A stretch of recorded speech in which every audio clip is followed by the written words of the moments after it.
Good morning po mga ka-YouTube, mga idol. Papunta po kami ngayon sa Memorial Divine Mercy po.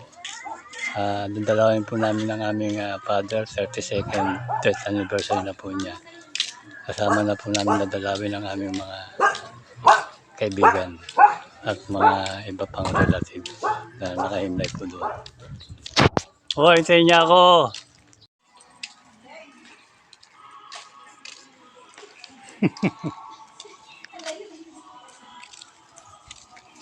At ayan na nga po, kasama ko yung aking kasama po yung aking kapatid si Lee at saka ang kanyang kaibigan si Marites, si Tess. Ayun, malayo-layo yung nakbayin.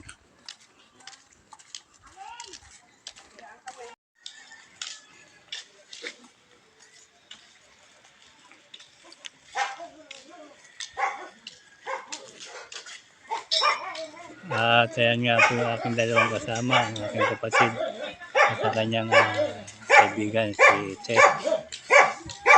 Walking lang po, walking. Good for the heart. Ayan o. Lakad-lakad lang habang papunta doon sa memorial. Sama-sama to, maaga pa naman, alas 7:30 lang po ng umaga yan. Naglalakad po kami.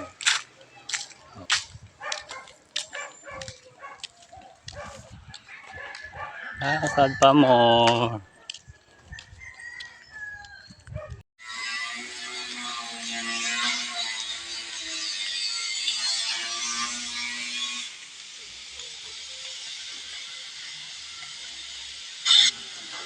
Sige lang, lakad. Sige yung aking dalawang kasama. Yung isa nagsiselfone pa. Lakad-lakad lang kami. Walking, good for the heart. Ayan po, ang mga dinaanan namin. Malapit lang po yan. 15 minutes lang, nandun na. O kung medyo mabilis-bilis pa baka wala pang 10 minutes, nandun na po kami. Walking, walking. Ayan po ang ating dalawang kasama. Cherry yata kayo. No? Night. Dito ka, di ba? At ayan na nga po. Nung araw po, mga panahon ng 70s, maputik po tundaan na to. Tabing bundok po yan eh. Dito po yan sa amin yan. Banda baba sa amin na. Pero yung packet, diyan po papunta dyan yung memorial.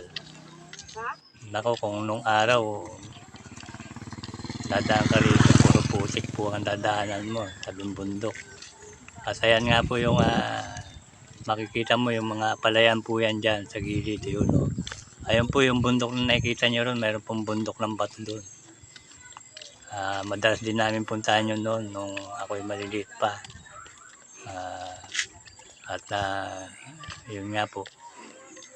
Malinis na ngayon ang daan. Nilagyan na ng ayun yung bundok na pinupuntahan namin noon. Nung ako'y kabataan pa. Naalala ko pa nga. Kayang-kaya pang akatin yun noon. Pero ngayon kaya pa rin siguro. Minsan nakakating ko yun para makita natin yung baba dito. Maganda umakyat dun sa bundok ng bato. Ayan na po. Malapit na rin po kami sa aming pupuntahan. Ayan po yung bundok. Nakikita po yan. Minsan po akit po ako doon at bibidyo ko rin. Para makita natin ng marami. Ayan na, malapit na po kami. Yung aking kasama, enjoy na enjoy sa kanyang cellphone. Hoy, baka naman madapa ka, tumingin ka sa dadaanan mo. Yung aking kapatid po yun. At nga po pala, nung araw dito kami lugar nangangahoy. Natanda mo si tabing bundok dito. Si Kuya Nardo, dito sila dati nakatira. Bundok na yan, dyan pa kami nangangahoy. May kubo-kubo dyan, pinupunta ko dyan noon. Kasama ng aming nanay. Kuya Nardo, may liging mga ahoy. Kaya sila nakatira. Wala pa pong At ayan na nga po, malapit na kami sa aming pupunta. Ayan na nga po yung Divine Mercy.